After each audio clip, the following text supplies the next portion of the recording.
The auditorium was packed with families celebrating their graduates when my mother's voice cut through the applause like a knife. "You're not even my real daughter," she hissed, loud enough for the families around us to hear. 22 years of my life crumbled at that moment. But 12 hours later, when the overnight DNA results arrived in my email, everything I thought I knew about my family was about to change forever. I'd love to know which corner of the globe you're watching from. And if this story speaks to you, make sure to subscribe. Tomorrow's video is one you absolutely can't miss. The morning of my college graduation started like any other day that would completely destroy your life, with absolutely no warning whatsoever.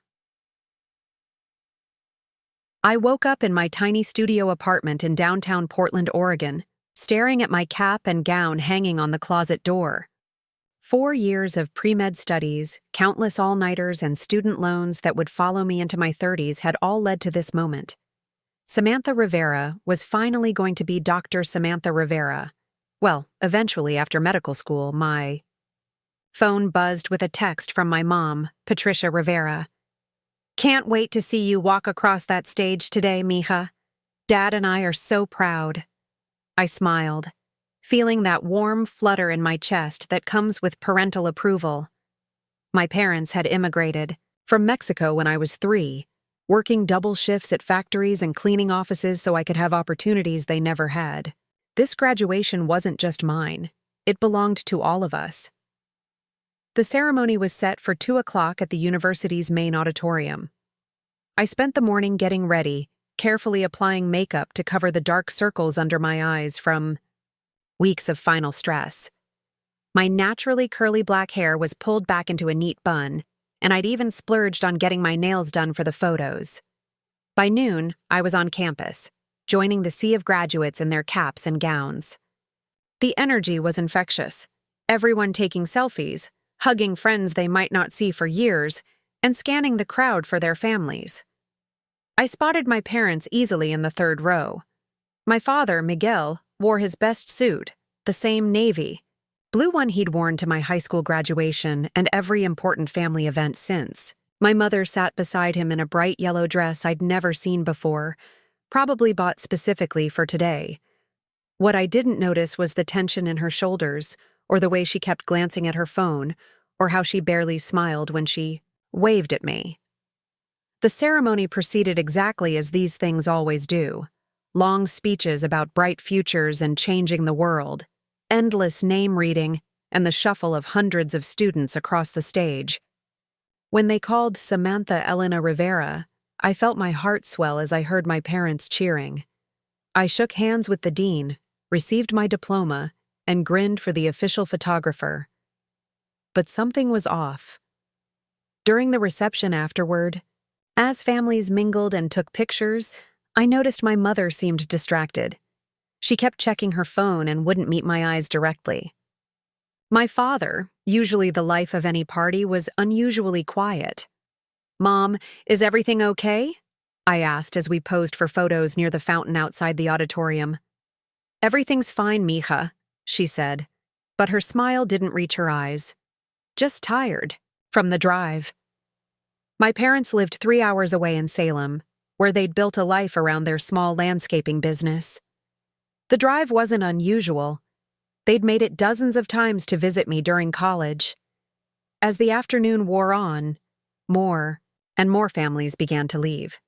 My roommate Jessica had already departed with her parents for a celebration dinner in the city. I suggested we do the same, but my mother seemed reluctant. "Actually, Sam," she said, using the nickname she'd called me since childhood, "your father, and I need to head back tonight. Miguel has an early job tomorrow." This was strange. They'd talked for weeks about staying overnight and making a weekend of it. I'd even made reservations at their favorite Mexican restaurant for dinner.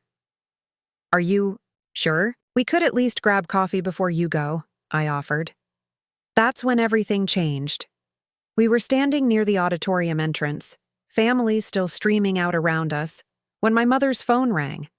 She glanced at it, and I saw her face go completely pale. I need to take this, she said, walking a few steps away.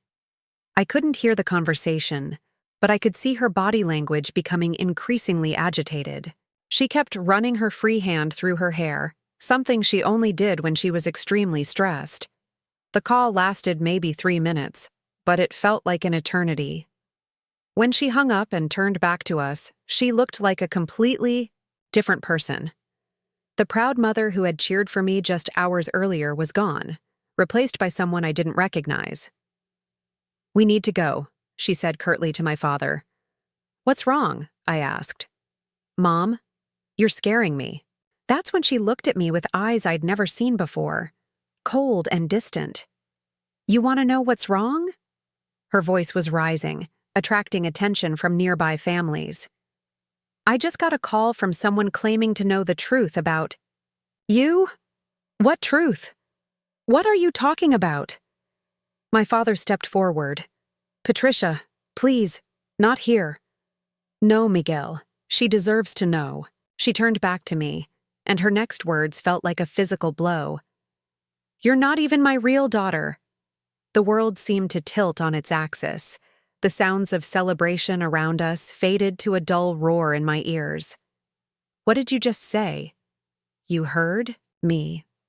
All these years, all the sacrifice, all the love we gave you, and you're not even ours." Several families had stopped their own conversations to stare at us. I felt heat creeping up my neck, a combination of embarrassment and shock. "Mom, that's impossible. You're not making any sense." The woman who called me said she has proof. She said she's been looking for her daughter for 22 years, and she thinks it's you. I looked at my father, desperate for him to say something, anything, to make this make sense. But he just stood there with his mouth slightly open, looking as shocked as I felt. "That's crazy," I managed to say. "People call with scams all the time. You can't possibly believe—" "She knew things," my mother interrupted. "Things about the hospital where you were born. Things about that night that only someone who was there would know." My legs felt weak. I reached for a nearby bench and sat down heavily, my cap falling off my head. Even if someone called, even if they claimed something ridiculous like that, why would you believe them? I'm your daughter. I've been your daughter for 22 years. Look at me. I look just like you. And I did. We had the same dark eyes, the same olive skin tone, the same stubborn chin. People had been commenting on our resemblance my entire life. My mother's expression softened slightly, and for a moment I thought she was coming back to her senses. But then her phone buzzed with a text, and after reading it, her face hardened again. "She sent me a photo," she said quietly. "A photo of the baby bracelet from the hospital. The one I thought we lost in the movie when you were 5. I remembered that story. My mother had been heartbroken when she couldn't find my hospital bracelet during one of our family moves. She'd saved it along with other mementos from my birth, and its disappearance had bothered her for years. Mom, listen to yourself. This person could have gotten that information anywhere.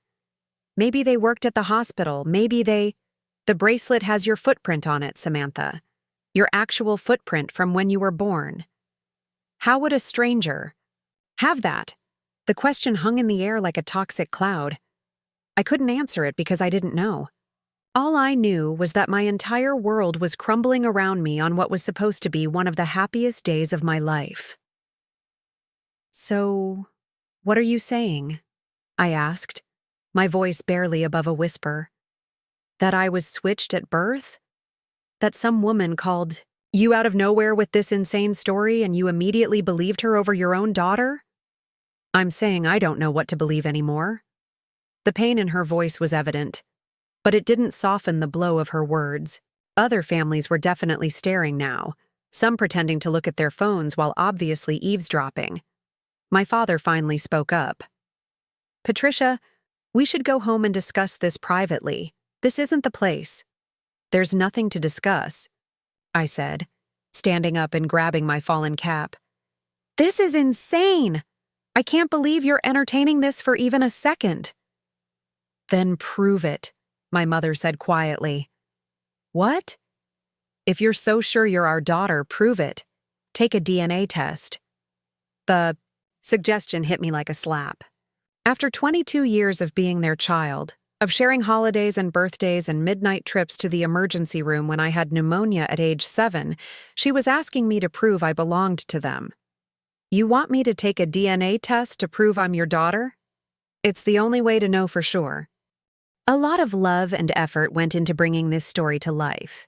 If you're enjoying it, we'd be so grateful if you'd subscribe to our channel. Now, back to where we left off. I looked between my parents, my father avoiding eye contact, my mother staring at me with a mixture of pain and determination I'd never seen before. "Fine," I said, surprising myself with the firmness in my voice. "If that's what it takes to end this insanity, fine. But when the results come back showing that I'm exactly who I've always been, I expect an apology. A big one." "If the results show you're our daughter, you'll get more than an apology," my mother said. "But if they don't—" She didn't finish the sentence, but the implication was clear. We drove to the nearest pharmacy in tense silence. I purchased an over-the-counter DNA kit, the kind that promises results in 24 to 48 hours for an additional fee. The irony wasn't lost on me that I was spending my graduation money to prove my own identity to my parents. Back in the parking lot, I swabbed my cheek while my parents watched. The whole process felt surreal, like I was participating in someone else's nightmare. "They offer rush results for tonight if you pay extra," I said, reading the instructions. 12 to 18 hours. "Do it," my mother said immediately. I paid the additional fee and submitted the sample. The confirmation email said results would be available by morning. As we stood in that parking lot, the three of us felt like strangers to each other for the first time in my life. "I can't believe this is happening," I said. "Neither can I," my mother replied, and for a moment she sounded like herself again, tired and confused and scared. "Mom," I said, reaching for her hand. "Whatever that woman told you, whatever she showed you, there has to be an explanation. I'm your daughter. I've always been your daughter." She squeezed my hand briefly before pulling away. "I hope you're right, Mija. I really do." But the doubt in her voice was unmistakable. They left for home that evening without staying for dinner, without the celebration we'd planned, without even a proper goodbye. I stood in my apartment that night, still wearing my graduation dress, staring at the diploma I'd worked so hard to earn. Everything I'd thought was solid and permanent in my life suddenly felt like it was built on sand. My phone sat on the counter, waiting for an email that would either restore my family or destroy it completely. I'd always known exactly who I was: Samantha Rivera, daughter of Patricia and Miguel, first-generation college graduate, future doctor. But as midnight approached and I waited for results that would determine my fate, I realized I might have been living someone else's life all along. The worst part wasn't the uncertainty about my biological parentage. The worst part was discovering that the woman who had raised me, who had supposedly loved me unconditionally for 22 years, was willing to believe a stranger's phone call over the daughter she'd held in her arms since birth. I fell asleep, fully clothed on top of my bed, clutching my phone, waiting for an email that would change everything. I woke up at 3:47 a.m. to the sound of rain against my apartment window and the immediate crushing weight of yesterday's events. For about 30 seconds, I lay there in the darkness, hoping it had all been some bizarre, stress-induced nightmare. Then I saw my graduation cap on the floor where I'd dropped it, and reality came flooding back. My phone showed 17 missed, calls from my best friend Maria, who lived back home in Sacramento, and had probably heard about the drama through the family network that somehow always knew everything before anyone officially told them anything. There were also 3 voicemails from my Aunt Carmen, my mother's sister, which was strange because Carmen and I barely talked except at Christmas, but no email about DNA results yet. I dragged myself to the bathroom and caught sight of my reflection in the mirror. My carefully styled graduation hair was now a tangled mess, my makeup smeared under my eyes. I looked like exactly what I was, someone whose entire identity had been called into question in front of half the university. The shower helped clear my head enough to think logically about the situation. Someone had contacted my mother claiming to be my biological parent. They had information about my birth that seemed impossible for a stranger to know. My mother, the woman who had bandaged my scraped knees and stayed up all night when I had the flu, had immediately doubted 22 years of motherhood based on one phone call. None of it made sense. I made coffee and sat at my tiny kitchen table, trying to piece together what I actually knew. The woman, whoever she was, had called during my graduation ceremony. She claimed to have been searching for her daughter for 22 years. She had a photo of a hospital bracelet, supposedly mine, that my mother thought had been lost years ago. The more I thought about it, the more questions arose. How did this person get my mother's phone number? How did they know to call on my graduation day specifically? And most importantly, why now? Why after more than 2 decades? My phone rang, making me jump. It was Maria. Sam, what the hell happened? Yesterday? My mom called me at midnight saying there was some huge scene at your graduation and your parents left without even going to dinner. I'd forgotten how quickly news traveled through our interconnected family networks. Maria's mother and mine had been friends since before we were born. It's complicated, I said, not sure how to explain something I didn't understand myself. Try me. So I told her everything, from the mysterious phone call to my mother's accusations to the DNA test I'd taken in a pharmacy parking lot. Maria listened without interrupting, which was unusual for her. Sam, she said when I finished, this is going to sound crazy, but do you remember when we were kids and your mom used to get really weird whenever anyone brought up the hospital where you were born? What do you mean weird? Like, she'd change the subject really fast or get uncomfortable. My mom always thought it was strange because most parents love telling birth stories, but your mom never wanted to talk about it. I tried to think back to my childhood, searching for memories I might have overlooked. There had been a few times when I'd asked about my birth, wanting details for a school project or just curious like any kid, and my mother had been oddly vague. She'd always said it was a long labor, and she didn't like reliving painful memories. That doesn't mean anything, I said. But even as I said it, doubt was creeping in. Maybe not. But Sam, what if— Don't say what if. I've been their daughter my entire life. I look like them. I act like them. I have their mannerisms. You can't fake 22 years of family resemblance. Actually, Maria said quietly, you know how everyone always said you looked like your mom? I was thinking about it last night, and it's mainly your coloring and your hair. But your facial structure is really different, and you're like 6 inches taller than both your parents. I walked to the mirror in my hallway, phone pressed to my ear, and studied my reflection. Maria was right about the height. I was 5'7", while both my parents barely reached 5'2". I'd always attributed it to better nutrition growing up than they'd had as children in Mexico.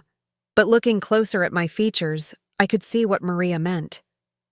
My nose was straighter than either of my parents, my jaw more angular. My eyes were dark like theirs, but the shape was different, more almond-shaped where theirs were rounder. This is insane, I said. I'm analyzing my own face like I'm some kind of stranger. I'm sorry, Sam. I didn't mean to make it worse. I'm sure there's an explanation for everything. After we hung up, I couldn't stop thinking about what she'd said. I pulled out photo albums from under my bed, actual printed photos that my mother had insisted on making despite the digital age.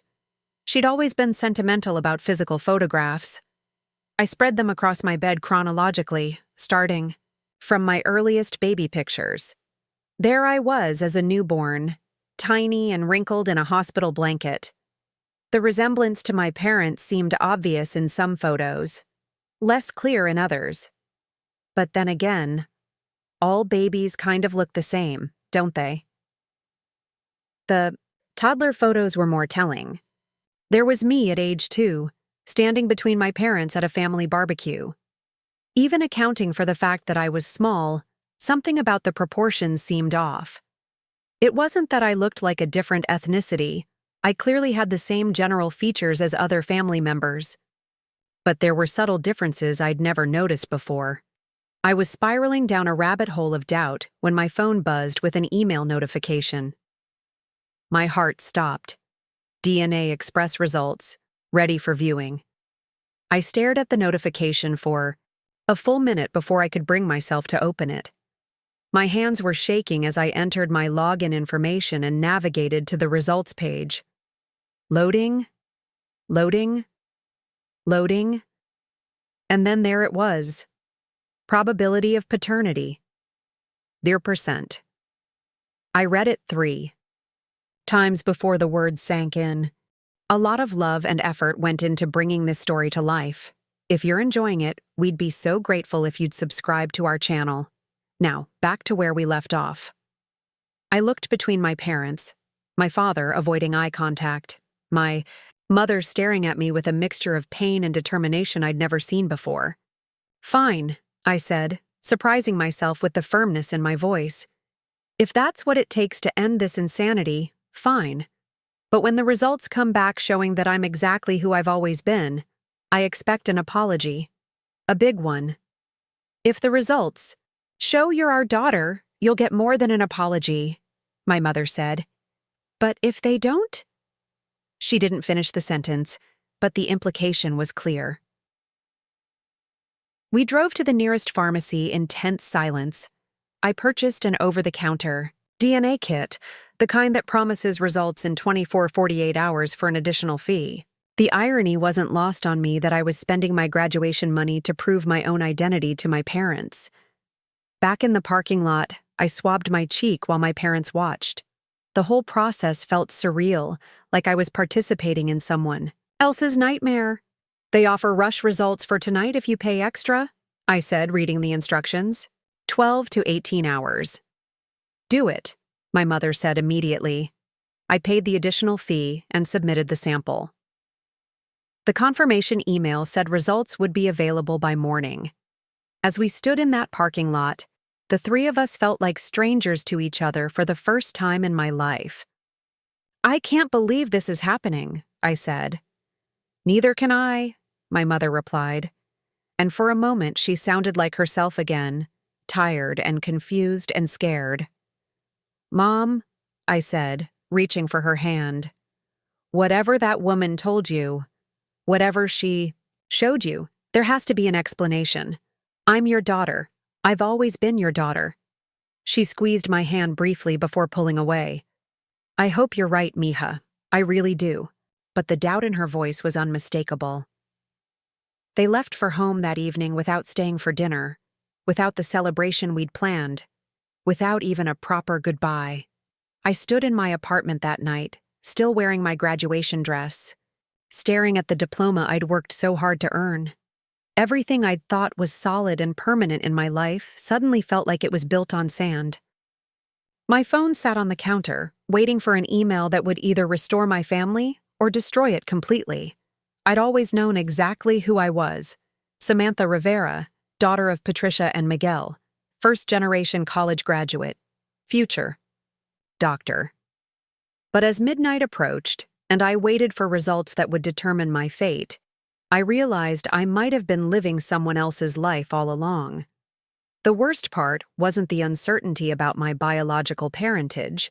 The worst part was discovering that the woman who had raised me, who had supposedly loved me unconditionally for 22 years, was willing to believe a stranger's phone call over the daughter she'd held in her arms since birth.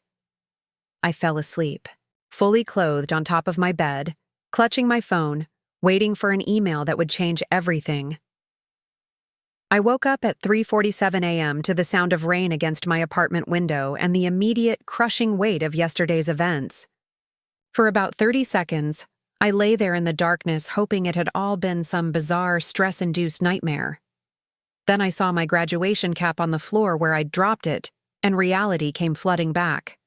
My phone showed 17 missed calls from my best friend Maria, who lived back home in Sacramento and had probably heard about the drama through the family network that somehow always knew everything before anyone officially told them anything. There were also 3 voicemails from my Aunt Carmen, my mother's sister, which was strange because Carmen and I barely talked except at Christmas. But no email about DNA results yet. I dragged myself to the bathroom and caught sight of my reflection in the mirror. My carefully styled graduation hair was now a tangled mess, my makeup smeared under my eyes. I looked like exactly what I was, someone whose entire identity had been called into question in front of half the university. The shower helped clear my head enough to think logically about the situation. Someone had contacted my mother claiming to be my biological parent. They had information about my birth that seemed impossible for a stranger to know. My mother, the woman who had bandaged my scraped knees and stayed up all night when I had the flu, had immediately doubted 22 years of motherhood based on one phone call. None of it made sense. I made coffee and sat at my tiny kitchen table, trying to piece together what I actually knew. The woman, whoever she was, had called during my graduation ceremony. She claimed to have been searching for her daughter for 22 years. She had a photo of a hospital bracelet, supposedly mine, that my mother thought had been lost years ago. The more I thought about it, the more questions arose. How did this person get my mother's phone number? How did they know to call on my graduation day specifically? And most importantly, why now? Why after more than 2 decades? My phone rang, making me jump. It was Maria. Sam, what the hell happened? Yesterday? My mom called me at midnight saying there was some huge scene at your graduation and your parents left without even going to dinner. I'd forgotten how quickly news traveled through our interconnected family networks. Maria's mother and mine had been friends since before we were born. It's complicated, I said, not sure how to explain something I didn't understand myself. Try me. So I told her everything. From the mysterious phone call to my mother's accusations to the DNA test I'd taken in a pharmacy parking lot. Maria listened without interrupting, which was unusual for her. Sam, she said when I finished, this is going to sound crazy, but do you remember when we were kids and your mom used to get really weird whenever anyone brought up the hospital where you were born? What do you mean weird? Like she'd change the subject really fast or get uncomfortable. My mom always thought it was strange because most parents love telling birth stories, but your mom never wanted to talk about it. I tried to think back to my childhood, searching for memories I might have overlooked. There had been a few times when I'd asked about my birth, wanting details for a school project or just curious like any kid, and my mother had been oddly vague. She'd always said it was a long labor and she didn't like reliving painful memories.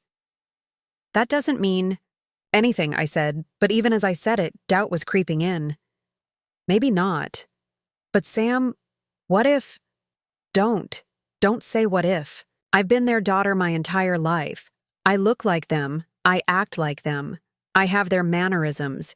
You can't fake 22 years of family resemblance.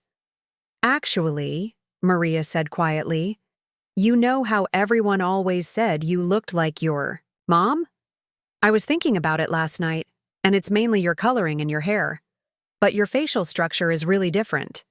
And you're like 6 inches taller than both your parents. I walked to the mirror in my hallway, phone pressed to my ear, and studied my reflection. Maria was right about the height. I was 5'7", while both my parents barely reached 5'2". I'd always attributed it to better nutrition growing up than they'd had as children in Mexico. But looking closer at my features, I could see what Maria meant. My nose was straighter than either of my parents, my jaw more angular. My eyes were dark like theirs, but the shape was different, more almond-shaped where theirs were rounder. This is insane, I said. I'm analyzing my own face like I'm some kind of stranger. I'm sorry, Sam. I didn't mean to make it worse. I'm sure there's an explanation for everything.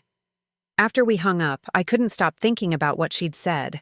I pulled out photo albums from under my bed, actual printed photos that my mother had insisted on making despite the digital age. She'd always been sentimental about physical photographs. I spread them across my bed chronologically, starting from my earliest baby pictures.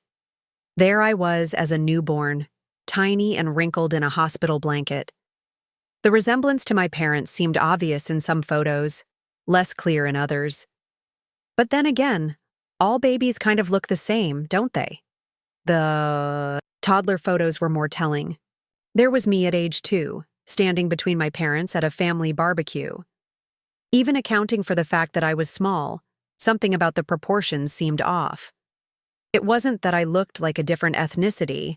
I clearly had the same general features as other family members. But there were subtle differences I'd never noticed before. I was spiraling down a rabbit hole of doubt when my phone buzzed with an email notification. My heart stopped. DNA Express results. Ready for viewing. I stared at the notification for a full minute before I could bring myself to open it. My hands were shaking as I entered my login information and navigated to the results page. Loading, loading, loading. And then there it was. Probability of paternity, 0%. I read it 3 times before the words sank in. Those 5 words echoed in my head long after I hung up with my mother. I pulled up the photo of David again, zooming in on his face despite the pixelated quality of my cracked screen. There, staring back at me from a stranger's face, were my father's distinctive hazel green eyes with the same golden flecks around the iris. I'd inherited many things from the man I'd called Dad my whole life. His stubbornness, his terrible sense of direction, his habit of humming while doing dishes. But I'd never inherited his eyes. Mine were dark brown, like my mother's, or like the woman who'd raised me. Rebecca Matthews had sent one more photo that I'd almost missed, a family portrait from what looked like last Christmas. David stood next to Rebecca and an older man who must be her husband, all 3 of them wearing matching ugly sweaters and genuine smiles. But it wasn't their happiness that caught my attention. It was how David stood, with one shoulder slightly higher than the other, exactly like Miguel did. It was the way he tilted his head when he smiled, a gesture I'd watched my father make thousands of times. Even in a stranger's family photo, I could see my dad. I spent the rest of the evening researching everything I could find about hospital, mix-ups and switched babies. The stories I found were both heartbreaking and eerily similar to mine. Exhausted nurses during busy shifts, power outages causing chaos, identification bracelets that fell off or were placed incorrectly. It happened more often than people realized, especially in the era before electronic tracking systems. Most of the families in these stories only discovered the truth when medical issues arose that revealed blood type incompatibilities, or when DNA tests were done for other reasons decades later. Some families chose to switch back, others decided to stay with the children they'd raised, and some found ways to expand their families to include both biological and raised children. None of the solutions seemed simple or painless. At midnight, I made a decision that would have seemed impossible just 2 days earlier. I composed an email to Rebecca Matthews. Dear Rebecca, my name is Samantha Rivera. My mother Patricia gave me your contact information after you reached out to her yesterday. I've seen the photos you sent, and I think you're right about what happened at the hospital 22 years ago. I would like to meet you and David if you're both comfortable with that. I have a lot of questions, and I imagine you do too. I'm free this weekend if you'd like to drive down to Portland, or I could come to Seattle. Sincerely, Samantha. I sent it before I could change my mind. Her response came 47 minutes later. Dear Samantha, I've been waiting 22 years to send this email. David and I will drive down tomorrow if that works for you. We could meet somewhere public, maybe a coffee shop or a restaurant where we can talk privately, but you don't feel uncomfortable. I have so many things I want to tell you and ask you. I hope you'll give us a chance to get to know each other. With love and hope, Rebecca P.S. I've enclosed a photo of your biological paternal grandfather. I think you'll see the resemblance. The attachment showed an elderly man with kind eyes and a warm smile. He was tall and lean, with the same angular jawline I saw in my mirror every morning. This stranger shared my bone structure in ways that Miguel never had. I forwarded Rebecca's email to my parents with a simple message. I'm meeting with Rebecca and David tomorrow in Portland. I thought you should know. My father called me 20 minutes later. Mija, are you sure about this? It was the first time I'd heard his voice since the graduation ceremony, and just the sound of it made my chest tight with emotion. Whatever DNA said, this man had been my dad in every way that mattered. I need to understand what happened, I told him. I know. But Sam, whatever you learn tomorrow, whatever you discover about your biological family, nothing changes how much your mother, and I love you, nothing. Even though I'm not really your daughter, you are my daughter. You've been my daughter since the moment I first held you in that hospital room. A piece of paper with test results doesn't erase 22 years of being your father. I started crying then. Not the angry tears from yesterday or the confused tears from this morning, but the relieved tears of a child who desperately needed to hear that her daddy still loved her. I love you too, Dad. We both want to be there tomorrow, when you meet them. Not to interfere, but to support you. Would that be okay? I considered it. Part of me wanted to face this alone, to prove I could handle whatever revelations came next. But a bigger part of me was terrified of learning truths that might change everything, and I realized I needed my parents there regardless of biology. Yes. I'd like that. We arranged to meet at a small cafe called The Daily Grind in Portland's Pearl District the next afternoon. It was the kind of place with mismatched furniture and local art on the walls.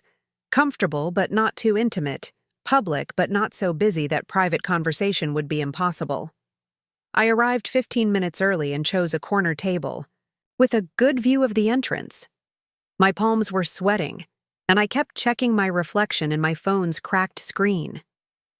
What do you wear to meet your biological mother for the first time when you're 22 years old? I'd settled on jeans, and a blue sweater that my mother always said brought out my eyes. My parents arrived next, looking almost as nervous as I felt.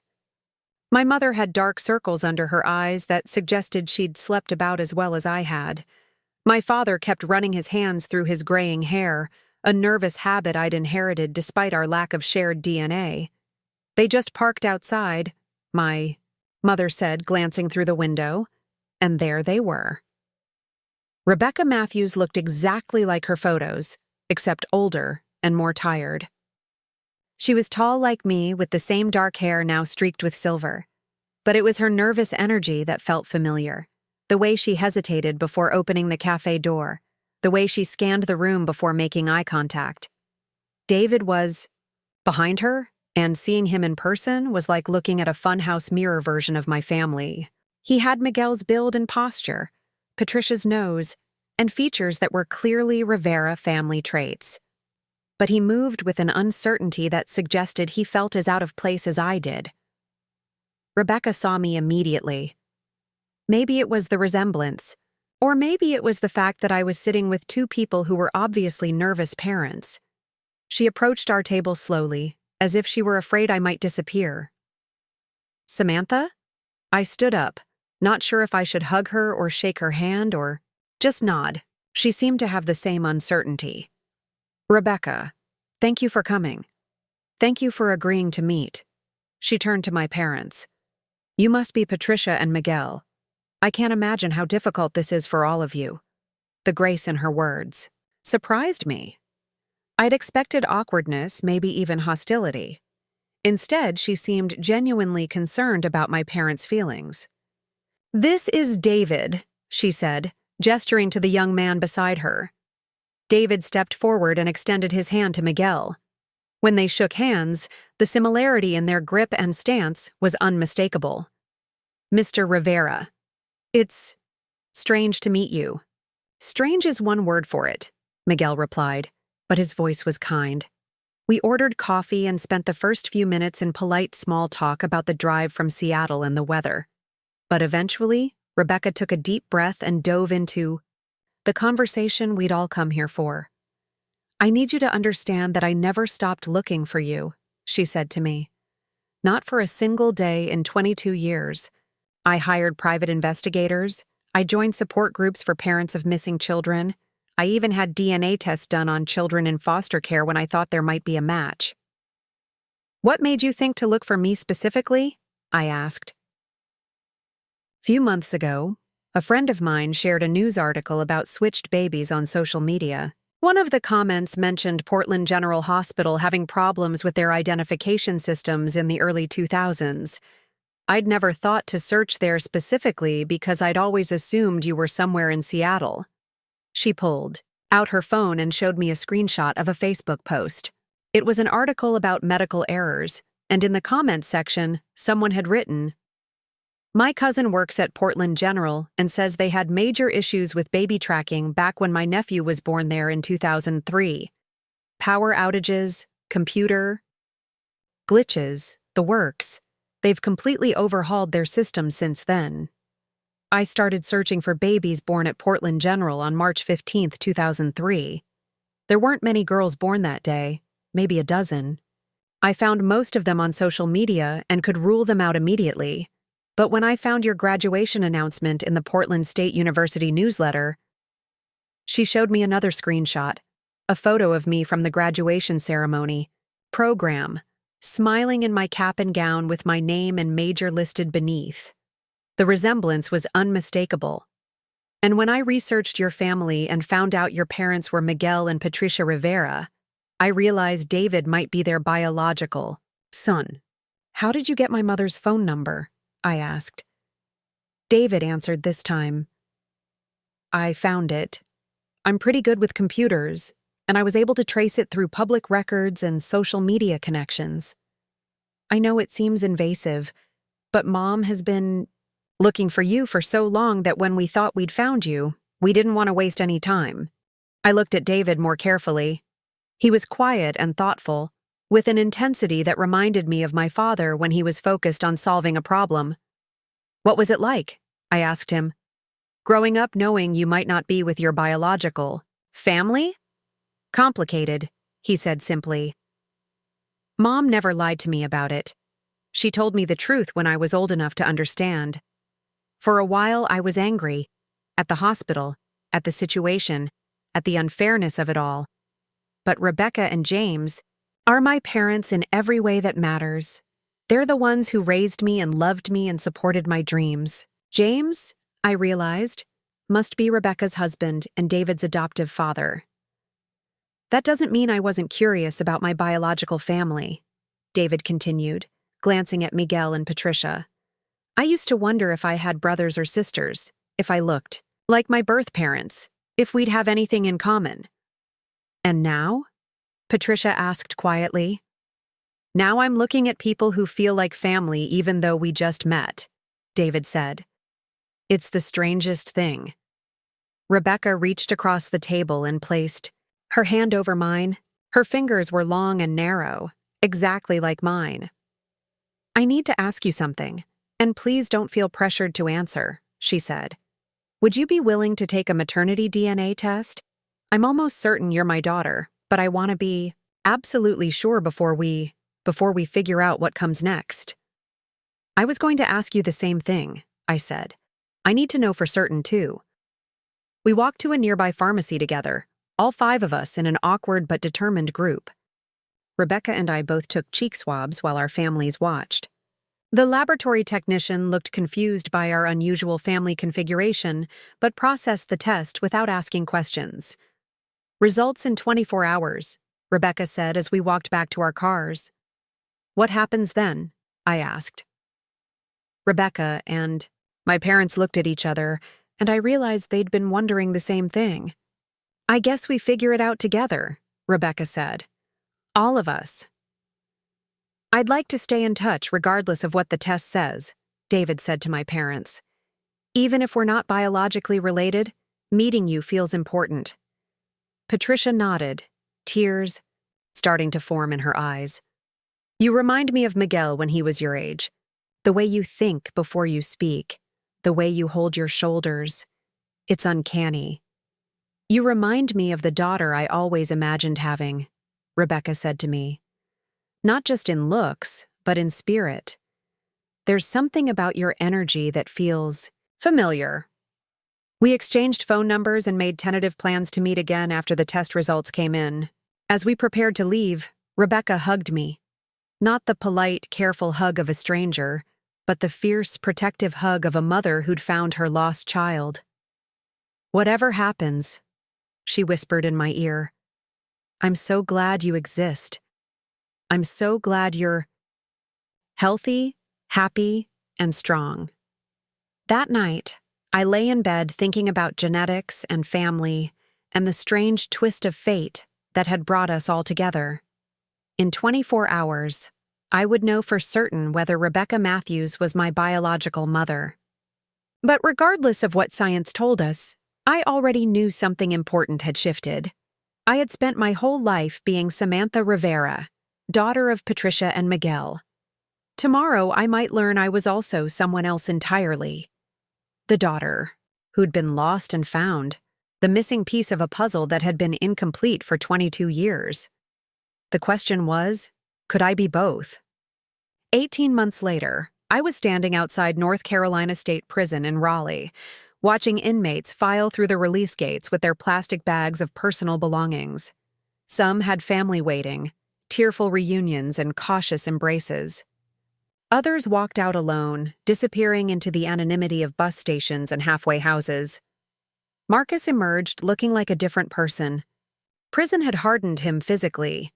His shoulders were broader, his face leaner, his movements more controlled. But there was something else in his posture, something I'd never seen before: humility. He spotted me leaning against the Mustang and stopped dead in his tracks. For a moment, I thought he might turn around and walk back through those gates. Instead, he approached slowly, carrying a small duffel bag and wearing clothes that had been donated by a church charity. "You came," I said I would. Marcus stood awkwardly beside the passenger door, unsure whether he was welcome in the car he'd stolen. The silence stretched between us like a chasm filled with 18 months of unspoken words. "Get in," I said finally. The drive to Fayetteville was tense. Marcus stared out the window at landscapes he hadn't seen as a free man since before his arrest. I'd prepared a dozen speeches during the drive from Fort Bragg, but sitting next to him now, all my carefully planned words seemed inadequate. "Jali, was it?" I asked eventually. "Educational." Marcus's voice was different too, quieter, more thoughtful. "Learned a lot about myself, about the choices I made. I had plenty of time to think. And I realized that everything you said in that visiting room was right. I was weak, a coward. I hurt the people who loved me most because I was too proud to ask for help and too scared to face my problems." These weren't the hollow apologies I'd heard from Marcus before. There was weight behind his words, a gravity that came from real consequence and genuine reflection. "The anger management classes helped," he continued. "So did the financial literacy program. Turns out there are better ways to handle money problems than borrowing from criminals and stealing from family." I'd kept in touch with his progress through official channels. Exemplary behavior, completion of multiple rehabilitation programs, even earning his GED after dropping out of college years earlier. On paper, Marcus Martinez looked like a model prisoner who'd used his time productively. "Tell me about Vargas." Marcus's jaw tightened. "His trial starts next month. I'll have to testify about the loan operations, the threats, and how the whole system worked. My attorney says he's looking at 15 to 20 years based on the evidence we provided." "Are you scared?" "Terrified. But it's the right thing to do. Should have been done years ago, before other people got trapped the same way I did." The Marcus I'd known before would never have admitted fear or put himself at risk to help others. Prison had either broken him completely or taught him something valuable about courage. We pulled into the parking lot of a modest apartment complex on the south side of Fayetteville. The Pinewood Gardens weren't much to look at. Generic two-story buildings surrounding a courtyard with a swimming pool that had seen better days. But the rent was affordable, and the location was convenient to several auto repair shops where Marcus might find work. "This is it," I said, handing him a key. "One bedroom, apartment on the second floor. Rent's paid through the end of the month, utilities are connected, and I stocked the refrigerator with basics." Marcus took the key with shaking hands. "Jess, I don't know how to thank you." "Don't thank me yet. Thank me in 3 years when you've paid back every penny you owe." The apartment was sparse but functional. A futon that doubled as a bed, a small television, a kitchen table with 2 chairs. I'd furnished it with items from thrift stores and military surplus outlets. Nothing fancy, but everything Marcus needed to start over. "There's a bus route that runs every 30 minutes to the main commercial district," I explained, showing him a transit map I'd posted on the refrigerator. "Job interviews start Monday. I've already contacted 5 auto shops that are looking for experienced mechanics." "You set up interviews for me?" I opened the door. "Whether you walk through it depends on you." Over the next week, I watched Marcus navigate his first days of freedom with a mixture of determination and terror. Simple tasks like grocery shopping or riding the bus seemed to overwhelm him initially. 18 months of institutional life had eroded his confidence in basic social interactions, but he showed up for every job interview dressed in the cheap suit I'd bought him, armed with references from prison work programs and a detailed explanation of his mechanical experience. On Thursday, Joe Brennan from Brennan's Automotive called with an offer. "Your brother knows his way around an engine," Brennan told me over the phone. "Impressed the hell out of me during the practical test, but I'll be honest, I'm taking a risk hiring an ex-con. If he screws up, it reflects on me." "He won't screw up. You sound pretty confident for someone whose car he stole, because I know what prison costs him. He's not the same person who made that mistake." Marcus started work the following Monday at $8 an hour, barely above minimum wage, but honest work with the possibility of advancement. Brennan's was a small operation that specialized in classic car restoration, exactly the kind of environment where Marcus's skills would be valued. His first paycheck was $320 after taxes. He brought it to me unopened, like a trophy. "Here's the first payment on what I owe you." I looked at the check and did some quick math. At this rate, paying back the $15,000 I'd advanced for his restitution would take decades. "Marcus, you need money for food, bus fare, basic living expenses. You can't give me your entire paycheck." "Then how am I supposed to pay you back?" "By proving you've changed. By building a life that doesn't require bailouts from family members. Money is important, but it's not everything." We worked out a reasonable payment plan, $100 a month, which would still take over 10 years to clear his debt, but left him enough money to survive. More importantly, I established other conditions for our arrangement: no gambling of any kind. Weekly check-ins to discuss his progress and challenges. Mandatory attendance at a financial counseling program offered through the county, and complete honesty about his activities and associations. If I find out you're lying to me about anything, where you've been, who you're spending time with, how you're spending your money, the deal is off, I explained. I'll call in the entire debt immediately, and you can figure out how to pay it from a homeless shelter. Understood. The first few months were rocky. Marcus struggled with the monotony of his new life, the loneliness of having no friends or social connections, the shame of explaining his situation to potential romantic partners. He called me several times in tears, overwhelmed by the weight of his circumstances. "I don't know if I can do this, Jess. Everything is so hard now. People look at me differently when they find out I'm an ex-con. Women won't date me. I can't even get a credit card to start rebuilding my credit. What did you expect? That serving 18 months would erase the consequences of your actions? That you'd get out of prison and immediately return to the life you had before? No, but I hoped it would be easier.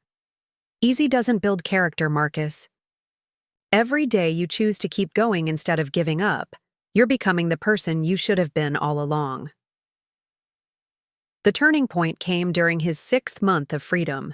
Brennan's had received a challenging restoration project, a 1969 Dodge Charger that had been sitting in a barn for 30 years. The engine was seized, the transmission was shot, and the electrical system was completely fried. Most of the other mechanics looked at the project and shook their heads. Too much work, too many unknowns, not worth the effort. But Marcus saw opportunity. "Give me 3 months," he told Brennan. "I'll have that Charger running better than it did when it rolled off the assembly line." Brennan was skeptical, but agreed to let Marcus tackle the project as a learning experience. For the next 12 weeks, Marcus arrived at work an hour early and stayed 2 hours late, methodically rebuilding every system on that car.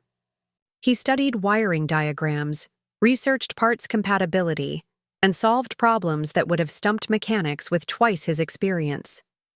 When the Charger finally roared to life, the entire shop gathered around to watch. The owner, who'd been prepared to scrap the car, had tears in his eyes as he listened to that perfectly tuned V8 engine.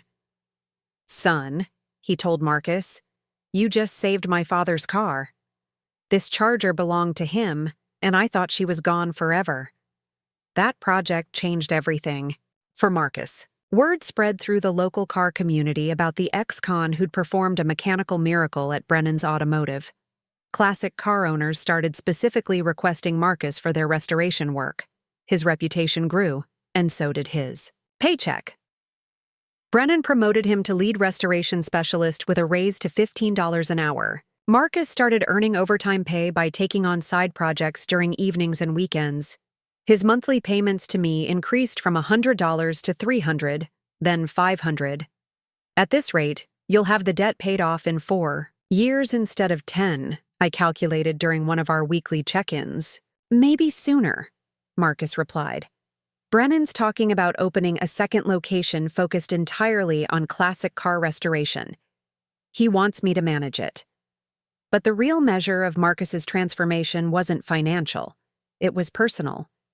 He started dating a woman named Linda Torres, a nurse at the local VA hospital who'd been through her own struggles with addiction and recovery. Their relationship was built on mutual understanding of second chances and hard-earned wisdom. He enrolled in night classes at Fayetteville Technical Community College, working toward an associate degree in automotive technology. His grades were excellent, his attendance perfect. The professors who knew his background treated him with respect earned through consistent performance. Most importantly, he began volunteering with a program that helped other ex-offenders find employment and housing. Marcus would meet with men and women leaving prison, sharing his story and offering practical advice about rebuilding their lives. "Every person I help makes my own mistake mean something more," he explained to me. "If I can prevent one person from making the choices I made, then maybe all of this suffering wasn't wasted." During his 2nd year of freedom, Marcus testified in the trial of Diego Vargas and 5 associates charged with operating an illegal lending enterprise. His testimony was devastating. Detailed accounts of threats, documentation of loan terms, descriptions of collection methods that bordered on extortion. Vargas received 18 years in federal prison. His associates got sentences ranging from 5 to 12 years. The judge specifically thanked Marcus for his cooperation and courage in helping to dismantle an organization that had victimized dozens of people. "Mr. Martinez," the judge said, "during sentencing, your willingness to take responsibility for your actions and assist law enforcement demonstrates genuine rehabilitation. You should be proud of the person you've become." After the trial, Marcus called me with news that surprised even him. "Brennan wants to make me a partner in the business. He's offering me a 20% stake in exchange for managing the new restoration facility. What did you tell him? That I needed to discuss it with my sister first, that I don't make major decisions without consulting the person who saved my life. Partnership in an auto restoration business would provide Marcus with real financial security and professional respect. But it would also require a significant time commitment and managerial responsibilities he'd never handled before. Do you think you're ready for that kind of responsibility? 2 years ago, I would have said yes immediately, without thinking through the implications. Now, I know it's going to be the hardest thing I've ever done, and I might fail. But I also know that failure isn't the end of the world. It's just information about what needs to be improved. That conversation convinced me that Marcus had truly changed. The old Marcus would have seen partnership as a shortcut to easy money. The new Marcus understood it as an opportunity to prove himself worthy of trust and success. Take the partnership, I advised. But remember, success doesn't erase the past. It just gives you a platform to keep making better choices. As I drove back to Fort Bragg that evening, I thought about the journey we'd all been on. Marcus had lost everything, his freedom, his family's trust, his self-respect, before finding the strength to rebuild from nothing. My parents had watched their son destroy himself and somehow found the grace to support his redemption. And I had learned that true strength sometimes meant extending mercy instead of demanding justice. The Mustang's engine hummed contentedly as we cruised through the North Carolina countryside. She was still the same car I'd built with my own hands, still the symbol of everything I could accomplish through hard work and determination. But now she represented something else too. The power of forgiveness, the possibility of second chances, and the unbreakable bonds of family tested by fire and found strong enough to survive. 6 months later, I stood in the lobby of Portland, General Hospital again, but this time everything was different. Instead of anger and confusion, I felt purpose. Instead of strangers trying to figure out how we fit together, we'd become something unprecedented, a blended family created by tragedy but strengthened by choice. The hospital had agreed to settle our lawsuit for $2.3 million, money that we decided to use for something meaningful. Today was the launch of the Matthews Rivera Patient Safety Foundation, dedicated to preventing medical identification errors and supporting families affected by hospital mistakes. Rebecca stood beside me, adjusting the microphone at the small podium we'd set up. She wore a navy blue dress that I'd helped her pick out. We'd discovered we had identical taste in clothes, along with dozens of other uncanny similarities. David was setting up chairs with Miguel, the two of them moving with the same efficient precision that made people mistake them for father and son who'd known each other forever. Patricia was directing the catering setup with James, both of them natural organizers who'd formed an unlikely friendship over our shared situation. Watching them work together still amazed me. The woman who'd raised Rebecca's biological daughter and the man who'd helped raise Patricia's biological son, collaborating like they'd been in-laws for decades. "Are you nervous?" Rebecca asked. "Me? Terrified," I admitted.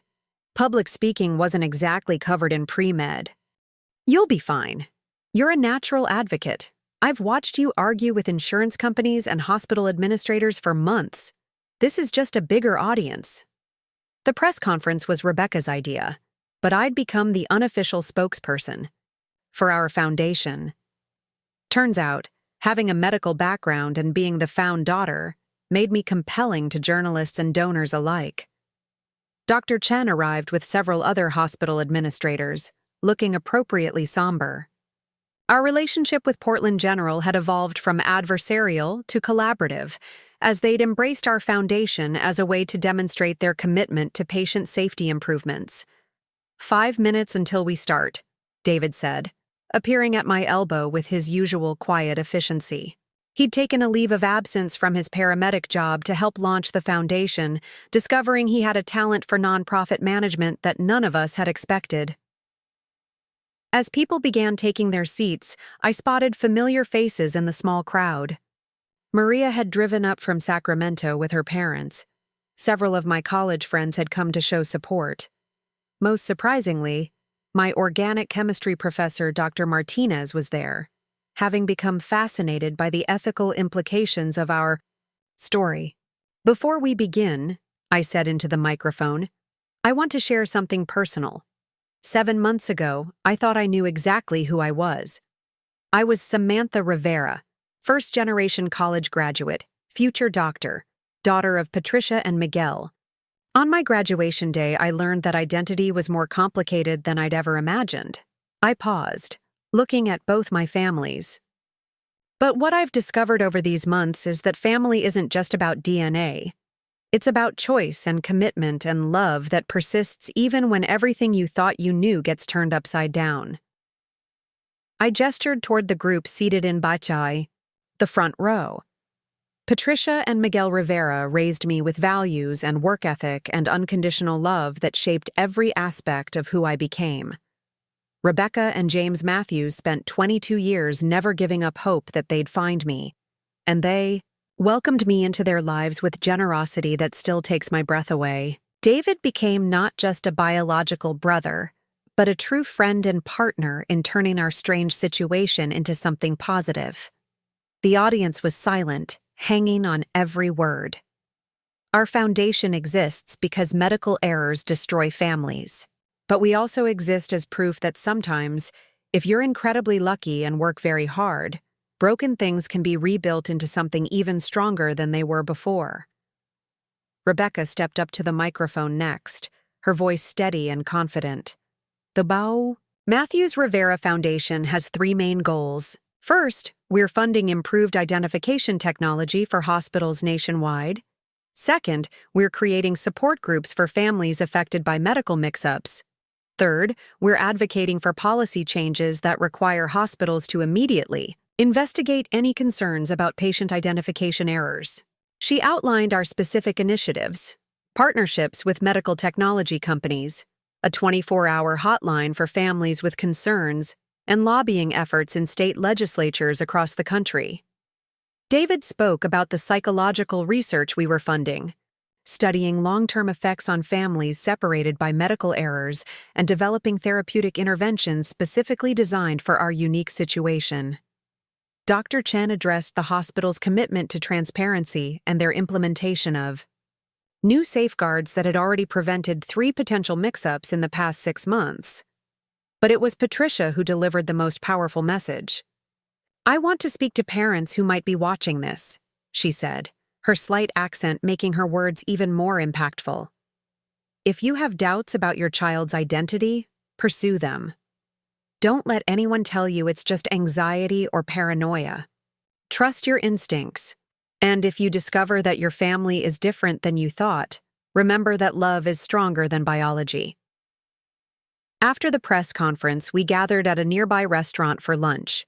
The dynamic between all of us had settled into something that worked, even if it was unconventional. I called both Rebecca and Patricia Mom without confusion. David had started calling Miguel Dad, while maintaining his relationship with James as his adoptive father. We celebrated holidays together, shared family group chats, and had learned to navigate the complexity of having essentially doubled our family size overnight. "So what's next for Dr. Rivera?" James asked me over dessert. I'd been accepted to medical school at OHSU, starting in the fall. But my career plans had evolved significantly since learning about my origins. Medical school, obviously. But I'm specializing in bioethics now instead of emergency medicine.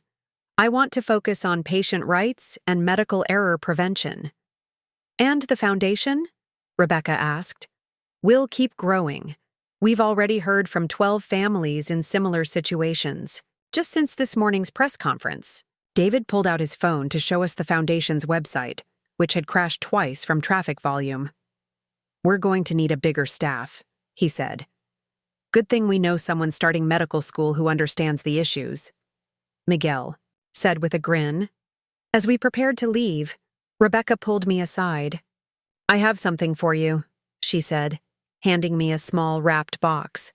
Inside was a silver bracelet with 2 charms, one engraved with Samantha Rivera and one with Samantha Matthews.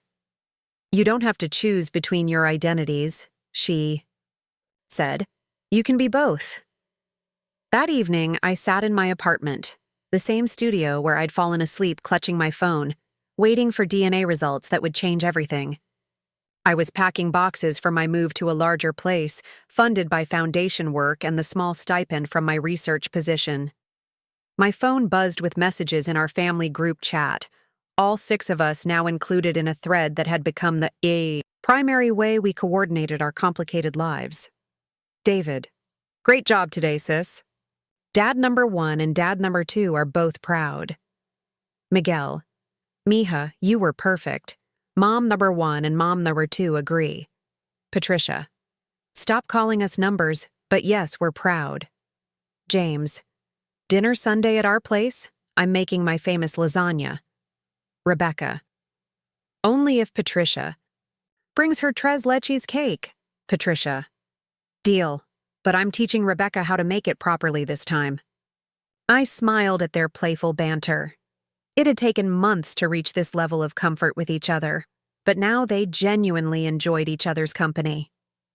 Looking back, I realized the woman who'd stood on that graduation stage 7 months ago had been living a smaller life than she'd realized. Yes, learning about the hospital mix-up had been traumatic and confusing and had forced me to question everything I thought I knew about myself.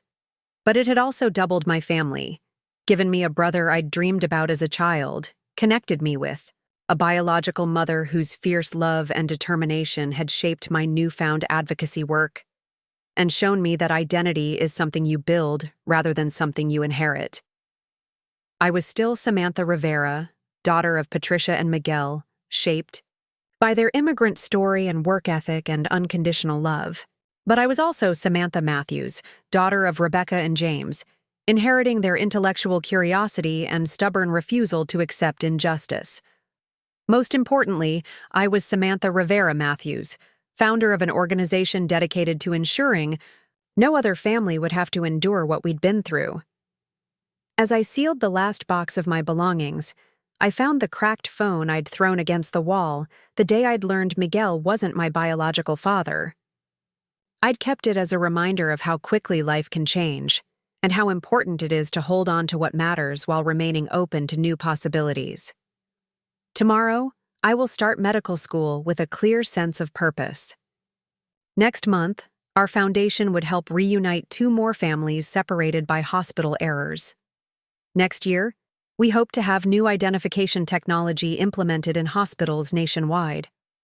But tonight, I was exactly where I belonged, surrounded by the love of 2 families who had chosen to become one, preparing for a future that was bigger and more meaningful than anything I could have imagined when I was just Patricia and Miguel Rivera's daughter.